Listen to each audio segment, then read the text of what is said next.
हाँ जी दोस्तों, स्वागत है तुहाडा सवेर दीआं मुੱਖ खबरां दे विच। आओ लड़ीवार गल करदे हां पंजाब ते दुनिया दीआं मुੱਖ वड्डीआं खबरां दी।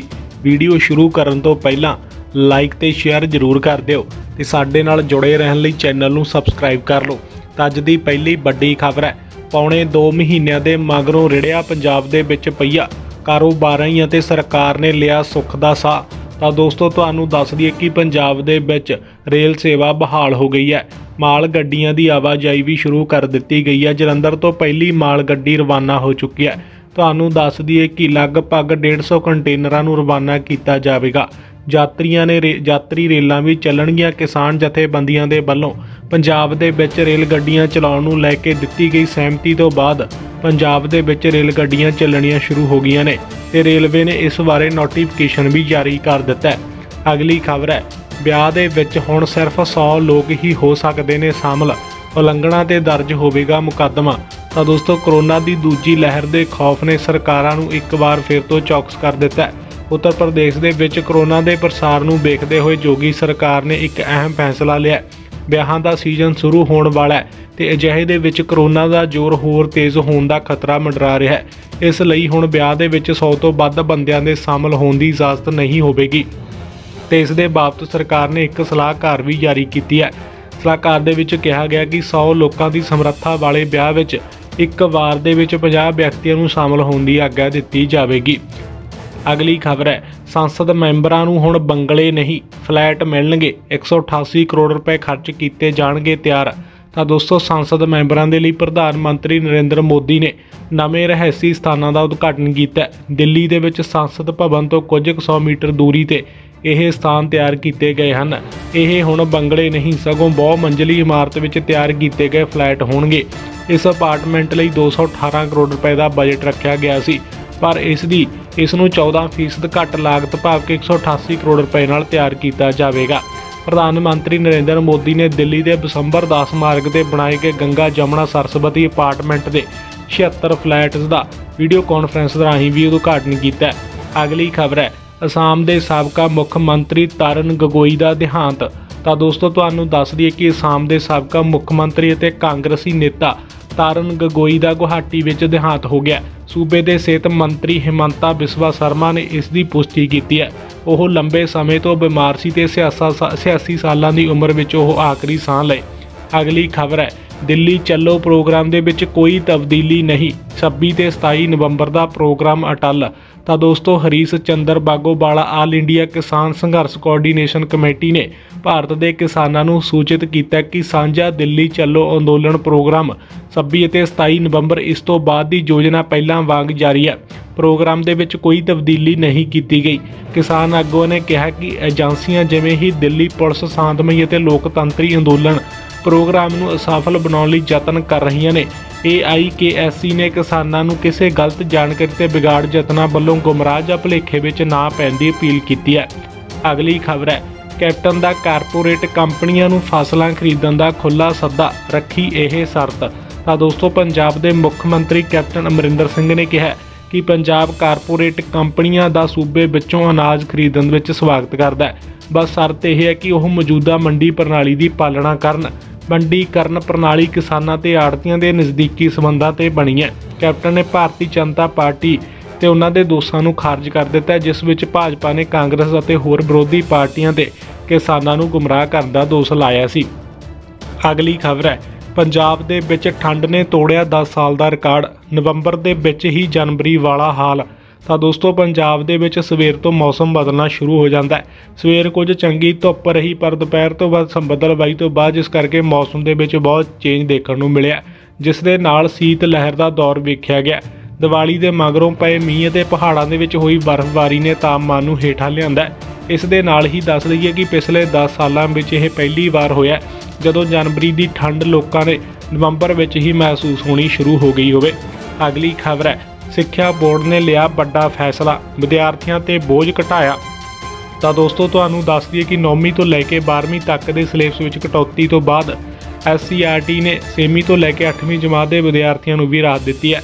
ਪੰਜਾਬ ਖੋਜ ਅਤੇ ਸਿੱਖਿਆ ਪ੍ਰੀਸ਼ਦ ਨੇ ਕੋਵਿਡ-19 ਮਹਾਮਾਰੀ ਕਰਕੇ 30% ਸਿਲੇਬਸ ਘੱਟ ਕਰਨ ਦੇ ਆਦੇਸ਼ ਜਾਰੀ ਕੀਤੇ ਨੇ। ਵਿਦਿਅਕ ਸਾਲ 2020 ਤੇ 21 ਦੇ ਸਿਲੇਬਸ ਤੇ ਪ੍ਰਸ਼ਨ ਪੱਤਰ ਵੀ ਜਾਰੀ ਕੀਤੇ ਗਏ ਨੇ। ਇਸ ਦੇ ਨਾਲ ਹੀ ਕੋਵਿਡ-19 ਦੇ ਮੁੜ ਜ਼ੋਰ ਫੜਨ ਮਗਰੋਂ ਸਿੱਖਿਆ ਬੋਰਡ ਅਤੇ ਸਰਕਾਰ ਨੇ ਫੈਸਲਾ ਲਿਆ ਕਿ ਸਿਰਫ ਆਬਜੈਕਟਿਵ ਅਤੇ ਸਬਜੈਕਟ ਤਰ੍ਹਾਂ ਦੇ ਪੇਪਰ ਹੀ ਲਏ ਜਾਣੇ ਚਾਹੀਦੇ ਨੇ। ਅਗਲੀ ਖਬਰ ਹੈ, RBI ਨੇ ਬਣਾਇਆ ਵਰਲਡ ਰਿਕਾਰਡ, ਬਣਿਆ ਟਵਿੱਟਰ ਤੇ 10 ਲੱਖ ਫਾਲੋਅਰਸ ਵਾਲਾ ਦੁਨੀਆ ਦਾ ਪਹਿਲਾ ਸੈਂਟਰਲ ਬੈਂਕ। ਤਾਂ ਦੋਸਤੋ, ਭਾਰਤੀ ਰਿਜ਼ਰਵ ਬੈਂਕ ਦੁਨੀਆ ਦਾ ਪਹਿਲਾ ਬੈਂਕ ਬਣ ਗਿਆ ਜਿਸ ਨੇ ਅਧਿਕਾਰਤ ਟਵਿੱਟਰ ਹੈਂਡਲ ਤੇ ਫਾਲੋਅਰਸ ਦੀ ਗਿਣਤੀ ਨੂੰ 10 ਲੱਖ ਤੋਂ ਪਾਰ ਕਰ ਲਿਆ। ਮਹੱਤਵਪੂਰਨ ਗੱਲ ਇਹ ਹੈ ਕਿ ਰਿਜ਼ਰਵ ਬੈਂਕ ਆਫ ਇੰਡੀਆ ਨੇ ਮਾਈਕਰੋ ਬਲੌਗਿੰਗ ਸਾਈਟ ਤੇ 10 ਲੱਖ ਫਾਲੋਅਰਸ ਨਾਲ ਸੰਯੁਕਤ ਰਾਜ ਦੇ ਸੰਘੀ ਰਿਜ਼ਰਵ ਅਤੇ ਯੂਰਪੀਅਨ ਸੈਂਟਰਲ ਬੈਂਕ ਨੂੰ ਹਰਾਇਆ। ਅਗਲੀ ਖਬਰ ਹੈ, ਮੁਕੇਸ਼ ਅੰਬਾਨੀ ਨੂੰ ਵੱਡਾ ਝਟਕਾ, ਟੌਪ ਅਮੀਰਾਂ ਦੀ ਸੂਚੀ 'ਚੋਂ ਬਾਹਰ। ਤਾਂ ਦੋਸਤੋ, ਤੁਹਾਨੂੰ ਦੱਸ ਦਈਏ ਕਿ ਮੁਕੇਸ਼ ਅੰਬਾਨੀ ਹੁਣ ਦੁਨੀਆ ਦੇ ਸਭ ਤੋਂ ਅਮੀਰ ਕਾਰੋਬਾਰੀਆਂ ਦੀ ਟੌਪ 10 ਦੀ ਸੂਚੀ ਦੇ ਵਿੱਚੋਂ ਇੱਕ ਵਾਰ ਫਿਰ ਤੋਂ ਬਾਹਰ ਹੋ ਗਏ ਨੇ। ਇਸ ਤੋਂ ਪਹਿਲਾਂ ਉਹ 9ਵੇਂ ਸਥਾਨ ਤੇ ਆ ਗਏ ਸੀ। ਤੁਹਾਨੂੰ ਦੱਸ ਦਈਏ ਕਿ ਉਹ ਇਸ ਸੂਚੀ ਦੇ ਵਿੱਚੋਂ ਬਾਹਰ ਹੋ ਕੇ 12ਵੇਂ ਸਥਾਨ ਤੇ ਪੁੱਜ ਗਏ ਨੇ। ਅਗਲੀ ਖਬਰ ਹੈ, ਮੋਦੀ ਸਰਕਾਰ ਲਿਆ ਰਹੀ ਹੈ ਨਵਾਂ ਕਾਨੂੰਨ, ਦਫ਼ਤਰਾਂ ਫੈਕਟਰੀਆਂ ਦੇ ਵਿੱਚ ਕਰਨਾ ਪੈ ਸਕਦਾ ਹੈ 12-12 ਘੰਟੇ ਕੰਮ। ਤਾਂ ਦੋਸਤੋ, ਨੌਕਰੀ ਪੇਸ਼ੇ ਵਾਲਿਆਂ ਲਈ ਥੋੜੀ ਜਿਹੀ ਮੁਸ਼ਕਲ ਵੱਧ ਸਕਦੀ ਹੈ। ਫੈਕਟਰੀਆਂ ਤੇ ਦਫ਼ਤਰਾਂ ਵਿੱਚ ਕੰਮ ਕਰਨ ਵਾਲਿਆਂ ਨੂੰ ਹੁਣ ਪਹਿਲਾਂ ਨਾਲੋਂ ਵੱਧ ਕੰਮ ਕਰਨਾ ਪੈ ਸਕਦਾ ਹੈ। ਸਰਕਾਰ ਨਿਯਮਾਂ ਦੇ ਵਿੱਚ ਬਦਲਾਅ ਕਰਕੇ ਡਿਊਟੀ ਦਾ ਸਮਾਂ 8 ਘੰਟੇ ਤੋਂ ਵਧਾ ਕੇ 12 ਘੰਟੇ ਕਰਨ ਤੇ ਵਿਚਾਰ ਕਰ ਰਹੀ ਹੈ। ਅਗਲੀ ਖਬਰ ਹੈ, ਸੋਨੇ ਤੇ ਚਾਂਦੀ ਦੀ ਵਧੀ ਚਮਕ, ਜਾਣੋ ਅੱਜ ਦੀਆਂ ਕੀਮਤਾਂ। ਤਾਂ ਦੋਸਤੋ, ਤੁਹਾਨੂੰ ਦੱਸ ਦਈਏ ਕਿ MCX ਦੇ ਵਿੱਚ ਸੋਨੇ ਦੀ ਕੀਮਤ 0.26% ਭਾਵ ਕਿ 131 ਰੁਪਏ ਦੀ ਤੇਜ਼ੀ ਨਾਲ 50,300 ਰੁਪਏ ਪ੍ਰਤੀ 10 ਗ੍ਰਾਮ ਤੇ ਬੰਦ ਹੋਈ ਹੈ। ਤੇ ਦੂਜੇ ਪਾਸੇ ਚਾਂਦੀ ਦੀਆਂ ਕੀਮਤਾਂ ਦੇ ਵਿੱਚ 0.05% ਦੀ ਤੇਜ਼ੀ ਨਾਲ 33 ਰੁਪਏ ਯਾਨੀ ਕਿ 62,574 ਰੁਪਏ ਕਿਲੋਗ੍ਰਾਮ ਰਹੀ ਹੈ। ਅਗਲੀ ਖਬਰ ਹੈ, ਸੁਪਰੀਮ ਕੋਰਟ ਦੇ ਵੱਲੋਂ ਦਿੱਲੀ ਅਤੇ ਗੁਜਰਾਤ ਸਰਕਾਰ ਦੀ ਖਿਚਾਈ। ਤਾਂ ਦੋਸਤੋ, ਦੇਸ਼ ਦੇ ਵਿੱਚ ਕੋਵਿਡ-19 ਦੇ ਵੱਧਦੇ ਕੇਸਾਂ ਦੇ ਦਰਮਿਆਨ ਸੁਪਰੀਮ ਕੋਰਟ ਨੇ ਅੱਜ ਕਰੋਨਾ ਮਹਾਮਾਰੀ ਨਾਲ ਨਜਿੱਠਣ ਦੇ ਮਾੜੇ ਢੰਗ ਤਰੀਕਿਆਂ ਲਈ ਦਿੱਲੀ ਅਤੇ ਗੁਜਰਾਤ ਸਰਕਾਰਾਂ ਦੀ ਝਾੜ ਝੰਬ ਕੀਤੀ ਹੈ। ਜਸਟਿਸ ਸੁਖਭੂਸ਼ਣ ਦੀ ਅਗਵਾਈ ਵਾਲੇ ਬੈਂਚ ਨੇ ਸਾਰੇ ਰਾਜਾਂ ਤੇ ਕੇਂਦਰ ਸ਼ਾਸਿਤ ਪ੍ਰਦੇਸ਼ਾਂ ਤੋਂ ਕਰੋਨਾ ਵਾਇਰਸ ਮਹਾਮਾਰੀ ਨਾਲ ਨਜਿੱਠਣ ਦੇ ਲਈ ਹੁਣ ਤੱਕ ਕੀਤੇ ਉਪਰਾਲਿਆਂ ਤੇ ਕੇਂਦਰ ਸਰਕਾਰ ਤੋਂ ਲੋੜੀਂਦਾ ਇਮਦਾਦ ਸੰਬੰਧੀ ਸਟੇਟਸ ਰਿਪੋਰਟ ਵੀ ਮੰਗੀ ਹੈ। ਅਗਲੀ ਖਬਰ ਹੈ, RBI ਦੇ ਵੱਲੋਂ ਕਾਰਪੋਰੇਟ ਹਾਊਸਾਂ ਨੂੰ ਬੈਂਕ ਖੋਲ੍ਹਣ ਦੀ ਦਿੱਤੀ ਖੁੱਲ੍ਹ, ਤਬਾਹਕੁੰਨ ਰਾਜਨ। ਤਾਂ ਦੋਸਤੋ, ਰਿਜ਼ਰਵ ਬੈਂਕ ਦੇ ਸਾਬਕਾ ਗਵਰਨਰ ਰਘੂ ਰਾਮ ਰਾਜਨ ਨੇ ਸਾਬਕਾ ਡਿਪਟੀ ਗਵਰਨਰ ਬਿਰਾਲ ਆਚਾਰੀਆ ਨੇ ਕਾਰਪੋਰੇਟ ਹਾਊਸਾਂ ਨੂੰ ਬੈਂਕ ਖੋਲ੍ਹਣ ਦੀ ਇਜਾਜ਼ਤ ਦੇਣ ਤੇ RBI ਵਰਕਿੰਗ ਗਰੁੱਪ ਦੇ ਫੈਸਲੇ ਨੂੰ ਤਬਾਹਕੁੰਨ ਦੱਸਿਆ। RBI ਦੇ ਦੋਵਾਂ ਸਾਬਕਾ ਅਧਿਕਾਰੀਆਂ ਨੇ ਇੱਕ ਸਾਂਝੇ ਮਜ਼ਮੂਨ ਵਿੱਚ ਲਿਖਿਆ ਕਿ ਮੌਜੂਦਾ ਹਾਲਾਤ ਨੂੰ ਵੇਖਦਿਆਂ ਤੇ ਪੁਰਾਣੀਆਂ ਰਵਾਇਤਾਂ ਦੇ ਕਾਇਮ ਰਹਿੰਦਿਆਂ ਬੈਂਕਿੰਗ ਸੈਕਟਰ ਵਿੱਚ ਕਾਰੋਬਾਰੀ ਘਰਾਣਿਆਂ ਦੀ ਸਮੂਲਤ ਇਸ ਤਜਵੀਜ਼ ਨੂੰ ਠੰਡੇ ਬਸਤੇ ਵਿੱਚ ਪਾਉਣਾ ਹੀ ਸਭ ਤੋਂ ਬਿਹਤਰ ਵਿਕਲਪ ਹੋਵੇਗਾ। ਅਗਲੀ ਖਬਰ ਹੈ, ਸਰਕਾਰ ਦੇ ਵੱਲੋਂ 69,000 ਪੈਟਰੋਲ ਪੰਪਾਂ ਦੇ ਚਾਰਜਿੰਗ ਪੁਆਇੰਟ ਬਣਾਉਣ ਦੀ ਯੋਜਨਾ। ਤਾਂ ਦੋਸਤੋ, ਕੇਂਦਰੀ ਮੰਤਰੀ ਨਿਤਿਨ ਗਡਕਰੀ ਨੇ ਕਿਹਾ ਕਿ ਇਲੈਕਟ੍ਰਿਕ ਵਾਹਨਾਂ ਦੀ ਵਰਤੋਂ ਨੂੰ ਵਧਾਉਣ ਲਈ ਕੇਂਦਰ ਸਰਕਾਰ ਦੇ ਵੱਲੋਂ ਦੇਸ਼ ਦੇ ਵਿੱਚ 69,000 ਪੈਟਰੋਲ ਪੰਪਾਂ ਤੇ ਘੱਟੋ ਘੱਟ ਇੱਕ ਚਾਰਜਿੰਗ ਪੁਆਇੰਟ ਸਥਾਪਿਤ ਕਰਨ ਦੀ ਯੋਜਨਾ ਬਣਾਈ ਜਾ ਰਹੀ ਹੈ। ਇੱਕ ਵਰਚੁਅਲ ਕਾਨਫਰੰਸ ਨੂੰ ਸੰਬੋਧਨ ਕਰਦਿਆਂ ਰੋਡ ਟਰਾਂਸਪੋਰਟ ਅਤੇ ਹਾਈਵੇ ਮੰਤਰੀ ਗਡਕਰੀ ਨੇ ਕਿਹਾ ਕਿ ਸਰਕਾਰ ਦੇ ਵੱਲੋਂ ਇਲੈਕਟ੍ਰਿਕ ਵਾਹਨਾਂ ਦੀ ਵਰਤੋਂ ਨੂੰ ਉਤਸ਼ਾਹਿਤ ਕਰਨ ਦੇ ਲਈ ਅਨੇਕਾਂ ਕਦਮ ਚੁੱਕੇ ਜਾ ਰਹੇ ਨੇ। ਅਗਲੀ ਖਬਰ ਹੈ, ਸਰਕਾਰਾਂ ਕਿਸਾਨਾਂ ਨੂੰ ਯੂਰੀਆ ਤੁਰੰਤ ਮੁਹੱਈਆ ਕਰਵਾਉਣ, ਹਰਸਿਮਰਤ। ਤਾਂ ਦੋਸਤੋ, ਸਾਬਕਾ ਕੇਂਦਰੀ ਮੰਤਰੀ ਹਰਸਿਮਰਤ ਕੌਰ ਬਾਦਲ ਨੇ ਯੂਰੀਏ ਦੀ ਸਪਲਾਈ ਦੇ ਵਿੱਚ ਦੇਰੀ ਨਾਲ ਕਣਕ ਦੀ ਪੈਦਾਵਾਰ ਲਗਭਗ 15% ਘਟਣ ਦਾ ਖਦਸ਼ਾ ਜ਼ਾਹਰ ਕਰਦਿਆਂ ਕੇਂਦਰ ਅਤੇ ਪੰਜਾਬ ਸਰਕਾਰ ਨੂੰ ਸੂਬੇ ਦੇ ਕਿਸਾਨਾਂ ਨੂੰ ਯੂਰੀਆ ਤੁਰੰਤ ਮੁਹੱਈਆ ਕਰਵਾਉਣ ਦੀ ਅਪੀਲ ਕੀਤੀ ਹੈ।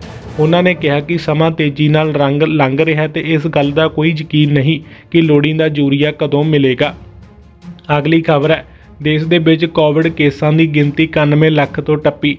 ਤਾਂ ਦੋਸਤੋ, ਪਿਛਲੇ 24 ਘੰਟਿਆਂ ਦੇ ਵਿੱਚ 44,059 ਨਵੇਂ ਕੇਸਾਂ ਤੋਂ ਬਾਅਦ ਕਰੋਨਾ ਵਾਇਰਸ ਦੀ ਲਾਗ ਨਾਲ ਜੁੜੇ ਕੇਸਾਂ ਦੀ ਕੁੱਲ ਗਿਣਤੀ 91 ਲੱਖ ਦੇ ਅੰਕੜੇ ਨੂੰ ਪਾਰ ਕਰ ਗਈ ਹੈ। ਉਂਝ ਖੁਸ਼ਖਬਰ ਇਹ ਹੈ ਕਿ ਇਹਨਾਂ ਦੇ ਵਿੱਚੋਂ 85,62,641 ਲੋਕ ਇਸ ਲਾਗ ਤੋਂ ਉੱਭਰ ਕੇ ਸਿਹਤਯਾਬ ਹੋ ਚੁੱਕੇ ਨੇ।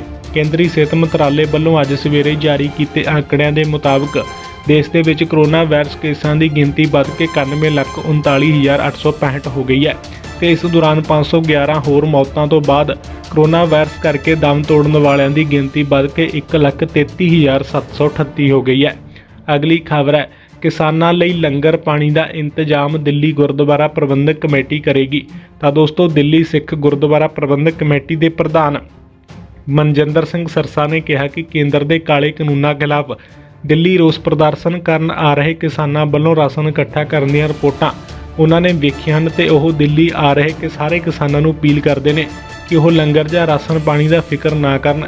ਜਿੰਨੇ ਵੀ ਦਿਨ ਕਿਸਾਨ ਦਿੱਲੀ ਠਹਿਰਨਗੇ ਉਹਨਾਂ ਲਈ ਲੰਗਰ ਤੇ ਜ਼ਰੂਰੀ ਵਸਤਾਂ ਦਾ ਇੰਤਜ਼ਾਮ ਦਿੱਲੀ ਗੁਰਦੁਆਰਾ ਪ੍ਰਬੰਧਕ ਕਮੇਟੀ ਕਰੇਗੀ। ਤੇ ਦੋਸਤੋ ਇਹ ਸੀ ਅੱਜ ਸਵੇਰ ਦੀਆਂ ਮੁੱਖ ਤੇ ਤਾਜ਼ਾ ਵੱਡੀਆਂ ਖਬਰਾਂ। ਤੁਸੀਂ ਵੀਡੀਓ ਨੂੰ ਆਪਣੇ ਦੋਸਤਾਂ ਮਿੱਤਰਾਂ ਨਾਲ ਅੱਗੇ ਸ਼ੇਅਰ ਜ਼ਰੂਰ ਕਰ ਦਿਆ ਕਰੋ ਤੇ ਸਾਡੇ ਨਾਲ ਜੁੜੇ ਰਹਿਣ ਲਈ ਚੈਨਲ ਨੂੰ ਸਬਸਕ੍ਰਾਈਬ ਕਰ ਲਓ ਤੇ ਨਾਲ ਬਣੇ ਬੈਲ ਨੂੰ ਵੀ ਦਬਾ ਦਿਓ, ਜਿਸ ਨਾਲ ਤੁਹਾਨੂੰ ਇਸੇ ਤਰ੍ਹਾਂ ਦੀਆਂ ਆਉਣ ਵਾਲੀਆਂ ਨਵੀਆਂ ਤੇ ਤਾਜ਼ਾ ਖਬਰਾਂ ਦਾ ਸਭ ਤੋਂ ਪਹਿਲਾਂ ਪਤਾ ਲੱਗਦਾ ਰਹੂਗਾ। ਤਾਂ ਇਸ ਵੀਡੀਓ ਦੇ ਵਿੱਚ ਇੰਨਾ ਹੀ, ਮਿਲਦੇ ਹਾਂ ਕਿਸੇ ਨੈਕਸਟ ਵੀਡੀਓ ਦੇ ਵਿੱਚ। ਤਦ ਤੱਕ ਲਈ ਧੰਨਵਾਦ।